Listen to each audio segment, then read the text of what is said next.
and welcome to Life Chats with Maggie and Bunny. I'm Maggie. And I'm Bunny. How are you today, Bunny? I'm doing pretty good. I'm excited for this episode. Today, we are going to be revealing our spiritual side with our audience and talk to you about embracing our inner woohoo. Yes. Bunny and I love talking about the woohoo. So today, we're going to pull the curtain down and whatever comes out, because we haven't pre-discussed this other more than coming up with what we're going to talk about. Right. So I say, let's start it off, Bunny. I'm going to ask you a question. Okay. What is what you would consider the strangest of the woohoo occurrences you've had? Oh my goodness. I can ask that to you because I know you've had a few. Yeah, no, I have. And that's the thing. And I'm like, in the strangest, I thought first you were gonna ask me to define woohoo. So I think I'll do that first. Just as a thing. Like, what is it that it means to me? Like, just what in case somebody doesn't know. Well, yeah, right, exactly. Yeah. And, good idea. And what it kind of means to me. And that's why you're in charge. Yeah, as if so we're both in charge, remember? So anyway, so what it is for me is it's the things that aren't the traditional or conventional ideas that we get taught in society that are acceptable. So, the seeing is believing, the things that you can touch and that you can go through science and actually measure and all of those kind of things. Those are it's the stuff that's beyond that, the stuff that is, even when you're a kid and believing in Santa Claus or the Tooth Fairy and all of those kind of things, the stuff that's unseen, the things that are magical. And I have always believed in that stuff. So with the fact of unicorns and Bigfoot, Yetis and ghosts and angels and being able to communicate with dead people who died. So all of that kind of stuff, even synchronicities, that's also to me and signs and symbols that you get, and even the time and a whole bunch of different things. So there's so many different things that are included in that. Now, when you ask me what is the biggest one, it's so funny because I start to kind of ruffle through the files in my brain of what I didn't say the biggest, I said the strangest. Oh, the strangest. Okay. Well, to me that kind of would be the biggest because it would be the most memorable, the because it is the strangest. And I don't know, I've had a lot of synchronicities in my life.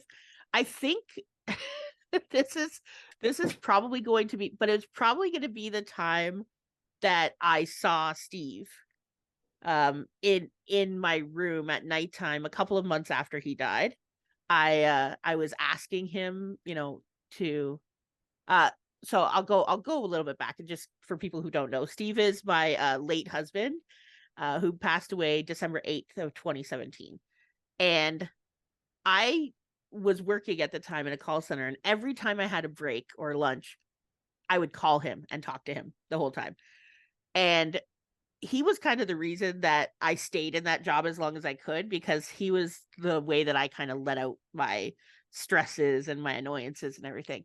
And so when he passed away, my first thing was how am I gonna, who am I gonna talk to? How am I gonna spend my time? And what am I gonna do? Who am I gonna tell my things to? And so I started writing him a letter every day, sometimes a couple of times a day if I really needed to tell him some things.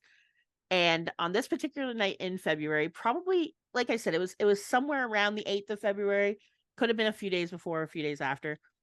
I was really missing him, and I was journaling, and I was like, I really need to see you. I really need to know you're okay. I was pouring myself out to him. And I was laying in bed, and my youngest son had taken to laying in the bed with me as well, and he was moving. And so I turned to look at him, and I saw an apparition on the side of the bed. And in the time it took me to finish rolling over, he turned and went through the door, and the door opened and my cat walked in, and the door was closed. So I was like, And it was like right when he went through that the door opened and then the cat walked in. So I was like, and of course, at first I was like, was that real? And it was 2018. And it only took until last week when I realized I was retelling this story to somebody. And I realized I could never explain how I had seen him because I kept saying he was like a green, like light color. I couldn't explain what it was. And now I have it. On May 10th of 2024, there was a big solar storm and we got to see Northern Lights. And so that green color that you see in Northern Lights, that's what he looked like. So that's what it was. It was an outline of him, almost like an illustrated or like a cartoon drawing in that green color. That's what it was. And but it looked like him. It looked like him, but younger. So it was, and he had his hair, which he had gone through chemo, so he had lost his hair. But it looked like him, which I didn't know him younger. Like I didn't know him until he was in his 40s. But I knew, I 100% knew it was him. He was wearing his favorite jean jacket, which I had actually bought him, and I still have. And I could just tell it was him. Like I could feel it was him. I just knew it was him. And it was almost like I wasn't supposed to see him, or like he wasn't supposed to be there, and that's why I wasn't really allowed to see him for very long. And so he turned, and that's the only time I remember seeing like a spirit or a ghost or something. I say that because I think I may have experiences when I was younger, but I don't remember them. So, but that's the biggest one for me. How about you?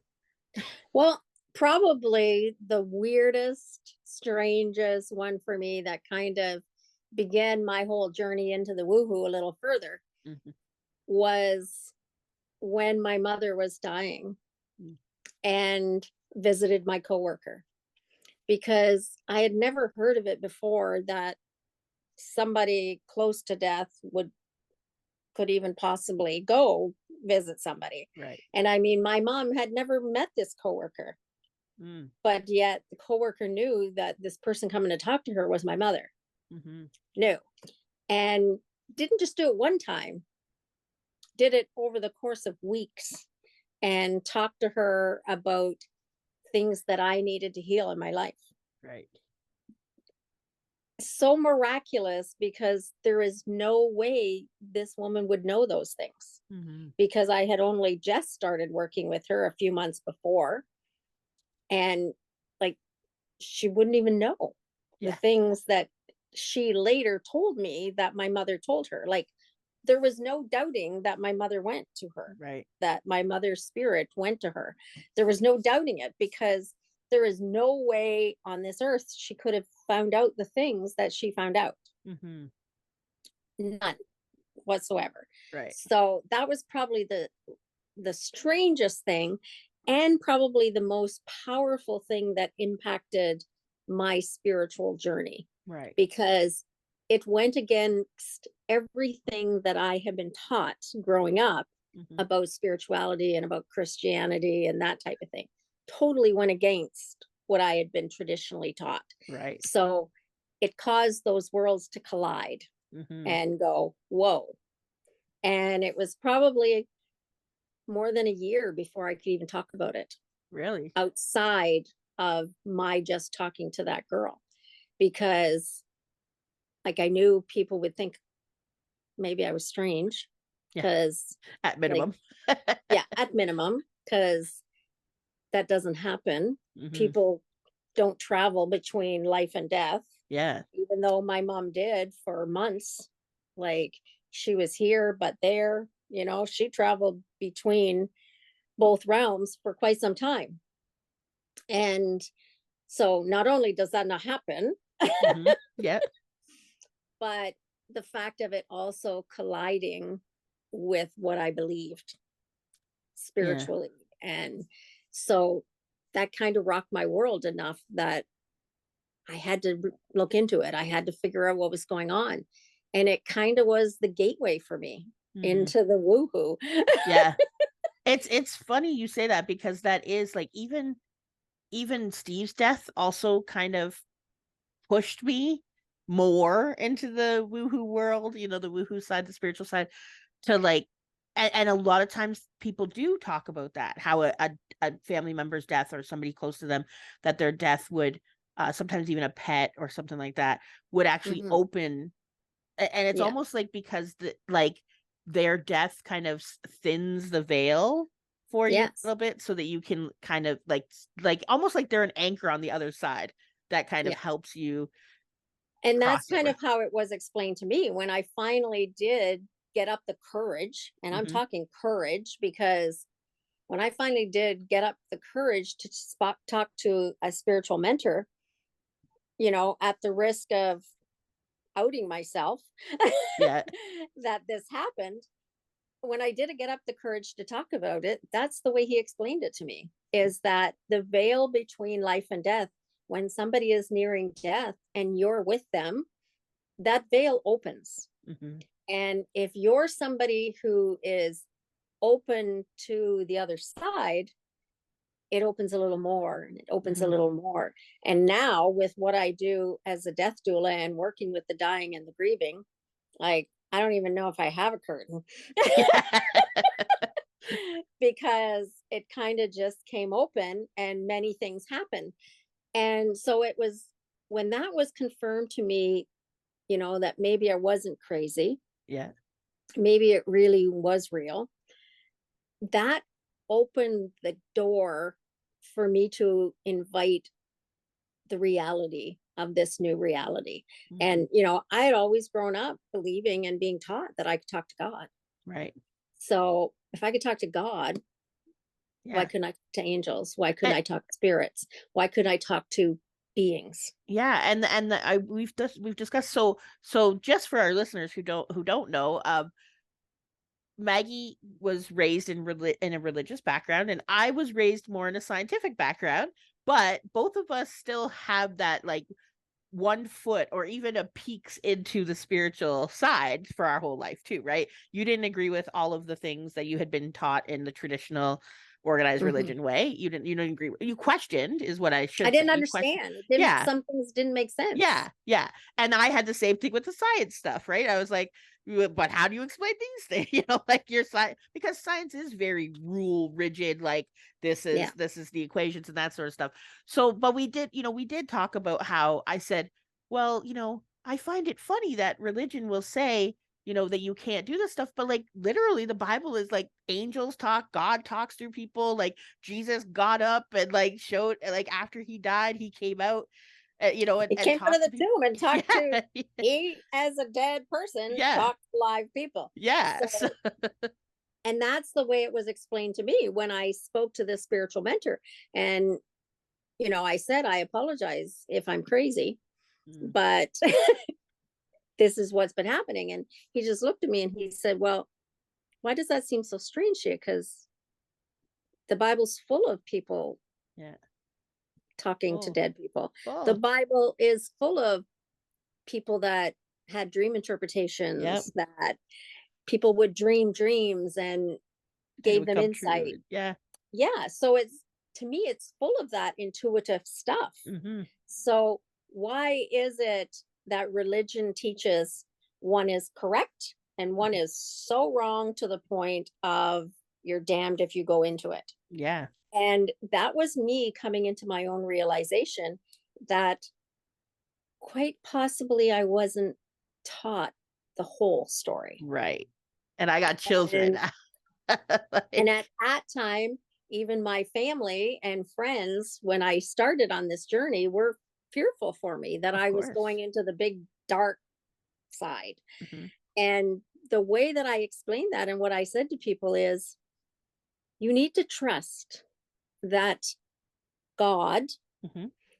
is big enough to let me know if I'm going into something that I shouldn't. Right. And I'll be the first to admit that, number one, I will never play with Ouija boards. Hmm. I don't believe in that. I believe that is opening up a gateway to the dark side that I don't want to go to. Hmm. So I do believe that, spirituality can give you insight into what's good for you and what isn't good for you. Right. And that's what I said to people who loved me, who were concerned that I was going into the dark side, Hmm. was trust that, you know, the God that you believe in is big enough to show me. Because Right. I was just on an exploration journey, Yeah. just like, just like way back in time, Yeah. Christopher Columbus was Yeah. exploring. I was exploring a whole new world to me. Hmm. And it is. And I've now come to the realization, and when I talk about it, I tell people, I believe that our human brains only have the capacity for a pinch Hmm. of what is truly out there in the universe. Yeah. Like, if we spend every day of our life trying to understand the supernatural world, we can only get this much. Yeah. And that's where now I look at it, that I'm open to endless possibilities Right. when it comes to spiritual woohoo. Yeah. Well, and it's funny because when you talk about that, like, so of course, coming from the science world, but like I said, I still had one foot in the woo woo because I think even my family still like it still had that. So it kind of the stories and the things that would be talked about and the things that would happen and stuff. In dreams we were allowed to do anything. We could talk to dead people, we could predict the future, we could whatever, find lost things. My mom did that a few times. So there was still a little bit of like an encouragement, I guess, in that it just was not really supposed to be done while you were awake and stuff because then you're going crazy.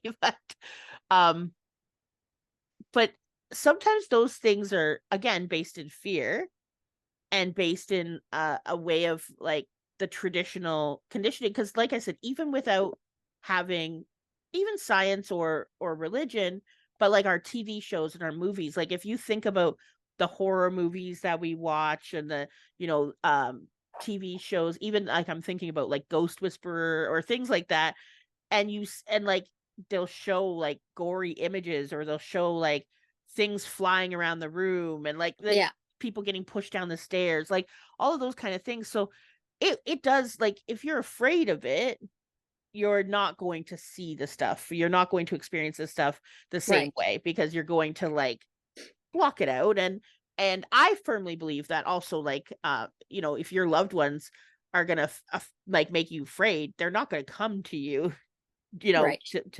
and you block it kind of thing. Yeah, um but for some reason, I just pointed out, this just jumped in my head. Why this was, I think, for me, important for us to share is because I kind of felt like with our audience, yes, we toed around it, we would talk about it, we would throw the things in, but we hadn't really like said it, this is part of us. And so I kind of felt like without saying this is part of us, kind of limited sometimes some of the things we could talk or some of the avenues we could go down. right. And so I wanted to make sure that like people understood this is where we are. And it's making me think, a couple of times I've been thinking about our book last year that we were so excited to do, which was Spiritual Encounters. And we thought, because Maggie and I actually met through a spiritual group. That's how we Hmm. actually met. Which met once a week on Mondays. Or did it start on Wednesdays? I can't remember. It moved. I can't remember. I think it was started on Mondays and moved to Wednesdays or Yeah, something I like think that. so. Yeah, I can't remember. But anyways, we had gone and we had done it this weekly, and we were learning new things together, and it was amazing. We started taking some courses together. We were attending different things, and we got into this group, like even Facebook, like we have mutual friends because we gathered friends from the spiritual world in the Niagara region. And we were like, hey, this is going to be a book. It's going to be easy to get people to write for, where it's going to be amazing. And so we put it out there, and we heard crickets. like and and not only did we hear crickets, we heard negative well, you things did. I didn't hear about the book. anything, but I just heard crickets. And you actually heard negative things about the book. And like people being like, How could you do this? I can't yeah, write in that because then yeah, I'm going to out myself. yeah, like And things that was like my that. first time realizing that people do live in Yeah, fear of authentically being who they are. I exactly. thought I was, when this was happening to me, of course, I thought I was the only person who lived in fear that people Hmm. would think I was crazy or out of the Out of norm, touch with the reality. Yeah. like out of touch. But apparently it's a real deal for Hmm. a lot of people who delve into a spiritual awakening. Yeah. You very quickly decide what you can share with who. Right. Where now I'm becoming the kind of person who I'm not afraid to share who I am with Hmm. people. And if you don't like it, you don't need to be around me. Yeah. Yeah. But at the same token, I also don't push it down people's Right. throat. But Right. I do authentically live who I am Yeah. and encourage other people to authentically live who Right. they are. Because do I think that what I believe is the be all and end all of everything? No. Hmm. Right. I think I know this much, Hmm. this tiny little bit of what there Absolutely. is out there, because Absolutely. I think my brain can't handle all there is out there. Yeah. And I think, and I often speak of it even for mainstream religion, I believe that all mainstream religions have part of the same story. Hmm. If it all is based out of love, it's all beginning in that place of love. Hmm. And where they get caught up in stuff in the semantics of beliefs Right. and that kind of stuff. And to me, I choose to no longer get caught up in that and believe that all things are possible, Right. and that if it begins and ends in love, I'm okay with that. Yeah. And um I mean, it's not to say that there aren't going to be things that you might come across, like you say, with the Ouija boards, right? That are considered, this part that Yeah. you're not going Because to I mess do with. truly believe there is a dark side of Right, right, spirituality. right, There is a dark side right, because all that there really is in the world is light and dark. right, right, So if there is light, there has to be dark. right, right. And so that's what I mean. Like, and it's not to say that that doesn't exist and that, people can't experience that. It's just that your focus is on like that the things that you do, the things that you get involved in. I keep wanting to say something else, but that's a censorable thing. So I don't it's the F word. We don't want to use that. The things you want to F with, I'll say that, are the things that come with light, like with Yes. expansion of, and that's kind of the way that I explain light as well. Is that it's expansive, that it's inclusive, all of Mhm. those kind of things. It's free will, like those are all of the things, unconditional love and being open and all that. And yes, we do have the shadow sides of ourselves, of either actual, like, our wounds and traumas that we're dealing with in our life, or even generational ones that Yeah. we've taken on. And some of us were or are here to help break those generational quote unquote curses or traumas or wounds and those Mhm. things. And some of us are here to you know pave the way. So that's what I want to say to anybody who's out there who's finding us and starting a spiritual journey. Is at first it can seem very lonely, because you feel like you're the only person in your group, your friends and your family, which that's kind of the way you were in this, Yeah. is then you start to go, who do I talk to about this? How do I find out more information? I don't know what to do. And so you started looking for other groups and other people, and that does tend to And you happen. just ask the universe to open up doors for you and then Mhm. watch. Yeah. But you don't have Ask. to get rid of everybody that you had No, either, right? Because you still have friends and family that you had before. I never Yeah, got rid of yeah, yeah. I never got rid of people, Right, right, because the greatest witness that my life has been for people to see me change. right. And we talk about it all the time that you don't get to see that because Yeah. you didn't know the before Maggie. Right. But the people who are still in my life who do know the before Maggie can see a changed person, Right. can see that I'm very different. And, I had a friend a few months ago tell me, I didn't know what you were getting into, but whatever, there's something to it because you're different. Yeah. And There's in a something good to it way. because In you're a good different way too. in a good way. Yeah. Yeah. Yeah. Because as much as we believe wholeheartedly that we can manifest things, I personally choose not to manifest evil, Hmm. not to manifest things that don't come from a place of love. Does Hmm. that mean that I'm always perfect at it? No, because I'm a human being Right. and I still have the human side of me. But what I do notice that now, where I am revealing my spiritual side, is I choose to live from a place of love. And when I live outside of that, I don't like how it feels. Right. Right. And I I think that's like the how it main indicator feels. of it, what it is that you're involved in is how, like, how it makes you feel when you're Yeah. in that thing. um Yeah. now I do have a question, because I have the moment, like, I have, like, not the moment that I went into the spiritual side, because, like, that, like I said, I kind of always was a little bit in it, like, even though it's scientific and anything, I did believe that when you died, you could talk to people. I did believe, like, the soul continued on. I did believe that there were angels that would help, like, that kind of stuff. um I still, I believed in unicorns. I still do, like, those kind of things. It's just a different frequency, different energy. I have a pretty pretty wide um thing of beliefs that I have that are outside of the mainstream narrative, Yeah. Yeah. conventional narrative, now. But I think that the real, like, big impact that kind of started my, like, whoa, was actually the movie The Matrix. Which, like, it was a time of it saying that the world that Keanu Reeves's character was actually living was a hologram, and it wasn't real, and that his body was actually, like, he was in the future, and what he was being shown was actually like a computer simulation that he was in.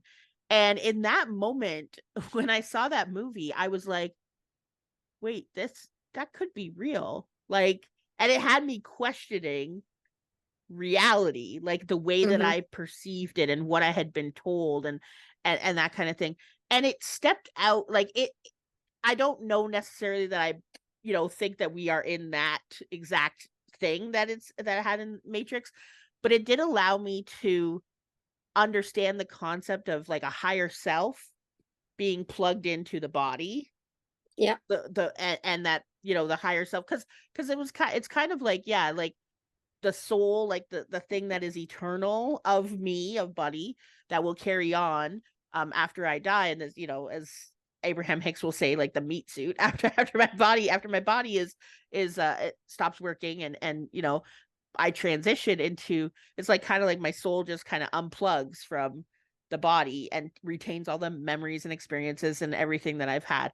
And so that's kind of what, to me, was that. Do you have, like, a moment, other than, of course, the friend, coworker who had come to you? Do you have, like, a moment, even when you were a kid, of, like, questioning what you had been told? Or I find there were many times as a young person questioning my religious teachings, mostly because there were parts of it that didn't make sense to me because I was always getting the feeling of I had to be good enough for God. I had to be good enough to get into heaven. Where what I have since come to understand and believe is that Christianity, Christ, Mhm. of what it teaches, Christ made me good enough Right. through his choosing to go to the cross and die for the world. Right. So if he already took that on, why do I need to be good enough? Right. And that's the thing that didn't make sense to me is if he already took care of all my sins, why do I still have sins? Yeah. Like, it didn't make sense. Yeah. And now I have come to believe and do teach that we are already good enough. Right. We already tap into our birthright. You know, it's like, I'll use the example all the time, being as the royal family in England. Yeah. Do they, for 1 second, ever forget their birthright? No. Mhm. They are royal bloodline, always, forever, no matter what they do. Right. And me as a human being, my spiritual birthright is just that. Mhm. I was born good enough for God. I was born good enough for heaven because it's my birthright. It's who I am. Right. It was given to me. I don't have to earn it. Mhm. Yeah. And that was probably the biggest hurdle that I had to get across. And there's sometimes when still those old recordings will play, Right. and I'll go, oh, well, what if I'm not good enough? And I Mhm. go, oh, back up. So, yeah, I think that there are those defining moments that Yeah, exactly. That that looking do it. back, you're like, oh, that's when I That's had. why that never made sense to me, Yeah. because Yeah. it's like I listened to a podcast and I don't even remember who it was, but it impacted me so much because they said, when you think of it in terms of heaven and hell, this person who created hell, so to speak, Right. that we're all doomed to go if we're not good enough for heaven, does that even go along with the character of God? Yeah. That was the And thing. Yeah. does it line up with the Yeah. character of who God is? And the answer is no. Yeah.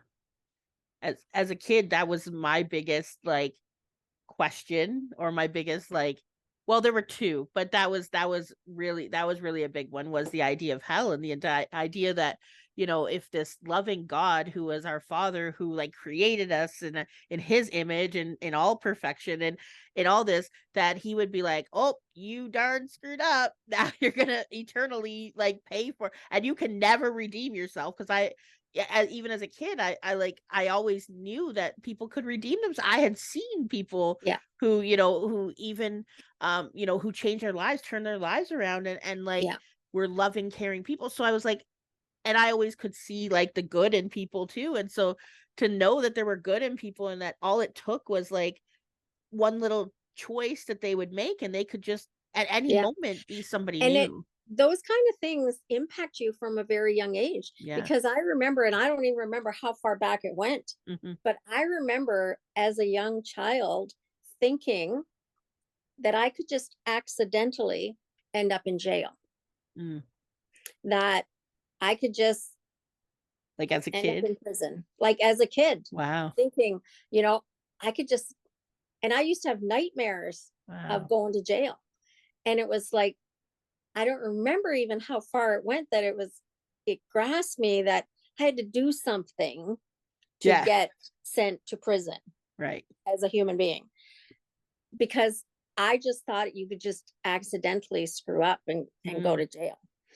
And so I think it's kind of like that, Hmm. that sometimes those things that don't line up, when you're a young child and you hear about that, you do think you could accidentally end up in Right. jail. Yeah. Just like I could accidentally end up in hell, Right. Yeah. and how much that impacts. So that's kind of how my spiritual journey changed, Yeah. because, and now I use that as my bar, as does it line up? Right. There are Right. many things about my Christian background that I still embrace, Of course. but there are many things I don't, Right. because they don't line up. Yeah. My other thing was that you had to go to church to talk to God. That was because there, for me as a kid, again, like you said, is like what you're observing, what you're witnessing. I'm like, but like I also would see in TV and movies the little kids beside their bed praying at night, like talking to Jesus, talking to God, doing their prayers, and I was like, but like how come they could talk to him then, but like you're saying I have to go to Or church, before but you eat, people who yeah, pray yeah, before they eat. exactly. Yeah. Like, and I was like, what about these times? Like, they're still talking. So, like, I was like, that made no sense because I was like, well, what about the people who live, in the 1000, the 1100s, the 1200s, that they didn't have a church because they lived really far away. There was no church in their area. Like, so too bad for them. Like, they couldn't. And I was like, Yeah. I don't feel like that's right. I was like, I always felt that I knew that I had a connection to the source. And I was like, And no. what if it blows your mind a little more to know that you can talk to God without even using words? Right. Right. My heart can speak to God. Right. My soul can speak to God.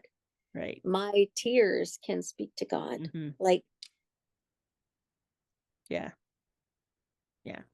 Well, I'm glad we were able to share this today because I do feel like the reason for me, like I said, was mainly because I want to be able to have us talk about topics that some people who might be just finding their spiritual journey, their spiritual awakening, they're just embarking on it, can also maybe tap into our podcast and find something they can connect with and that they can see themselves in and know that yes, it may feel scary, because starting to like question your beliefs, which our beliefs are like our basis for who we are. And yeah. so once it starts to rock and you start to go, who am I? What is life? Who are the people around me? Like that whole thing, it can feel very scary. And maybe listening to us talk about the things that we talk about can help people say, I'm not alone. And that to me is why I wanted to share today. And that's very much what we want people to know with Right. all of our podcasts is that you're not alone. Right. Our topics vary. Yeah. Because, maybe not everyone will resonate with you. There are people that spiritual talks like this, they don't want any part of. That's Right. okay. Yeah. Maybe We have one other time we things. talk about pets or going out for dinner somewhere special. Yeah. Like there's going to be an abundance of things. Yeah.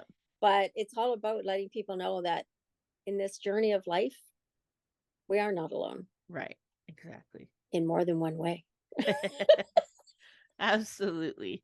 So I think we're gonna close it off for today. We could talk about spiritual stuff all like hours. We For a do. long Why time. do I say we could? We do. We have.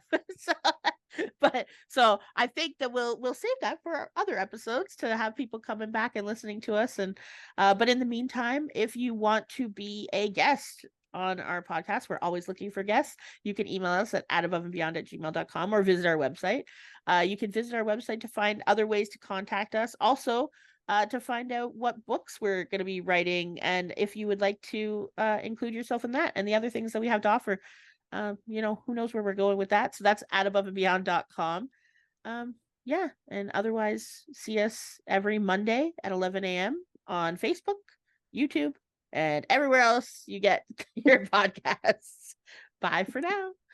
Bye for now.